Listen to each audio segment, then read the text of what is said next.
तो आज की पद सेवा है। पधारिए पिए पैया, कुंज महल के द्वारे ठाढ़े, कुंवर कदम की छैया। सुनत बचन हस विलंब न कीन्हो, चली अली गही बहिया। विठल विपुल विनोद विहारिणी, डारि दई गल बहिया। इसका अर्थ है कि हमारे श्री कृष्ण कुंज बिहारी वो पधारे हैं कुंज महल में और खड़े हैं कदम के पेड़ की शीतल छाया के नीचे।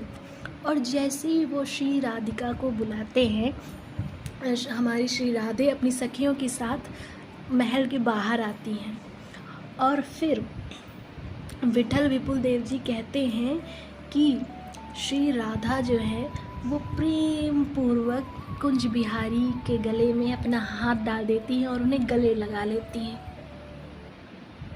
राधे राधे।